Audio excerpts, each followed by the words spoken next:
చేనేత మన సంస్కృతి సంప్రదాయాలకు ప్రతీకని చేనేత రంగాన్ని పరిరక్షించడం నేతన్నల సంక్షేమాన్ని కాపాడడం కూటమి ప్రభుత్వం లక్ష్యమని తణుకు ఎమ్మెల్యే ఆర్ఎంఎల్ రాధాకృష్ణ అన్నారు. జాతీయ చేనేత దినోత్సవాన్ని పురస్కరించుకుని ఇరగవరం మండలం ఏలేటిపాడు గ్రామంలో శుక్రవారం నేతన్న సేవలో కార్యక్రమం నిర్వహించారు. ఈ సందర్భంగా ఎమ్మెల్యే మాట్లాడుతూ ముఖ్యమంత్రి చంద్రబాబు నాయుడు నాయకత్వంలో చేనేత కుటుంబాల ఆర్థిక అభివృద్ధి, జీవనోపాధి మెరుగుదల కోసం ప్రభుత్వం పలు సంక్షేమ కార్యక్రమాలను అమలు చేస్తుందని పేర్కొన్నారు. చేనేత కార్మికుల అభ్యున్నతికి ప్రభుత్వం ప్రత్యేక ప్రాధాన్యం ఇస్తోందని తెలిపారు.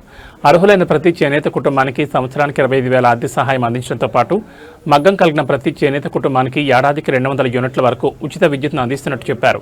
అలాగే చేనేత కార్మికుల పిల్లలు విద్యాభివృద్ధి కోసం ప్రత్యేక హాస్టల్ సౌకర్యాలు కల్పించడంతో పాటు చేనేత రంగానికి ప్రోత్సాహం అందించే అనేక సంక్షేమ పథకాలను ప్రభుత్వం అమలు చేస్తోందన్నారు.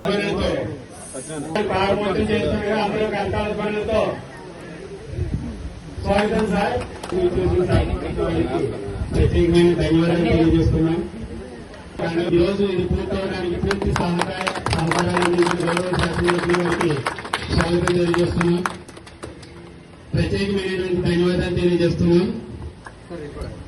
కోటే గారు జోహార్, ప్రగడ కోటే గారు జోహార్, ప్రగడ కోటే గారు.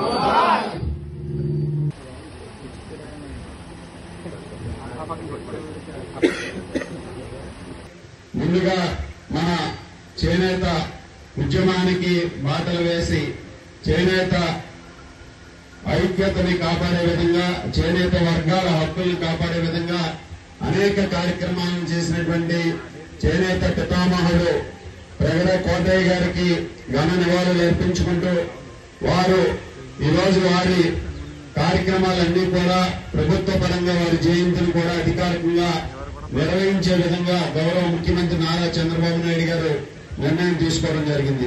ఈరోజు మనందరం కూడా చూస్తే ప్రగడ కోటయ్య గారు అనేక ఉద్యమాలు చేసి శాసనసభ్యులుగా, శాసన మండలి సభ్యులుగా చేనేత రంగంలో ఉన్నటువంటి వారి హక్కుల కోసం పోరాడి చేనేతని లాభసాటిగా చేయాలనే సంకల్పంతో ఆయన వారందరికీ కూడా అండగా నిలబడి ఈరోజు చేనేత పితామహులుగా కీర్తింపబడి మనందరి గుండెల్లోనూ కూడా సుస్థిరమైనటువంటి స్థానాన్ని సంపాదించుకున్నటువంటి గొప్ప వ్యక్తి కోటయ్య గారు.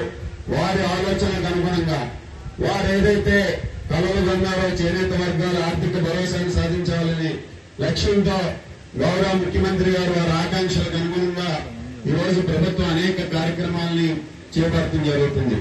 ముఖ్యంగా ఈరోజు చేనేత రంగంలో ఉన్నటువంటి వారికి మనందరం కూడా చూసాం. చేనేత రంగం అనేక సంక్షోభాలకు గురై చేనేత వృత్తిలో ఉన్న వారికి చాలా ఇబ్బందికరమైనటువంటి పరిస్థితులు ఉన్నటువంటి పరిస్థితి. ఈ రోజు కూటమి ప్రభుత్వం ఏర్పడిన తర్వాత గౌరవ ముఖ్యమంత్రి నారా చంద్రబాబు నాయుడు గారు, ఉప ముఖ్యమంత్రి వారు పవన్ కళ్యాణ్ గారు, యువ నాయకులు ఐటీ విద్యాశాఖ మంత్రి నారా లోకేష్ గారి నాయకత్వంలో ప్రధానమంత్రి నరేంద్ర మోడీ గారి సహకారంతో చేనేత రంగాన్ని పెద్ద ఎత్తున ప్రోత్సహించే విధంగా, గతంలో ఎన్నడూ లేని విధంగా చేనేతలకు సంబంధించినటువంటి అనేక సంక్షేమ కార్యక్రమాల్ని ప్రారంభించినటువంటి ప్రభుత్వం ఈరోజు కూటమి ప్రభుత్వాన్ని సందర్భంగా తెలియజేసుకుంటున్నాం. మనందరికీ కూడా తెలుసు, రాష్ట్రంలో అనేక ప్రాంతాల్లో చేనేతలకి ఉన్నటువంటి ఏదైతే మనకి బ్రాండ్లు ఉన్నాయో, ఈరోజు మంగళగిరి కాటన్ అంటే ఒక బ్రాండ్. అటువంటి మంగళగిరి వస్త్రాలకి, చేనేత వస్త్రాలకి అంతర్జాతీయంగా ఒక బ్రాండేజ్ కల్పించే విధంగా కృషి చేసినటువంటి నాయకులు ఈరోజు మంగళగిరి శాసనసభ్యులుగా, రాష్ట్ర మంత్రి వర్యులుగా ఉన్నటువంటి నారా లోకేష్ గారు. ఆ విధంగా చేనేత వర్గాలకు సంబంధించి ఏ సమస్య ఉన్నా ఆ సమస్యను పరిష్కరించే విధంగా కూటమి ప్రభుత్వం ముందుకు వెళ్తుంది.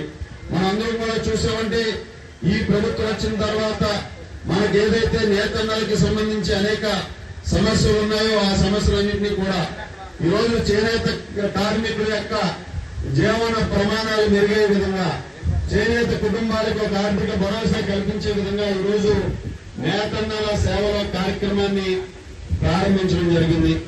దీని ద్వారా మనం నేతన్న అర్హత కలిగినటువంటి ప్రతి కుటుంబానికి కూడా 25,000 రూపాయలు ఇవ్వడం జరుగుతుంది సంవత్సరానికి.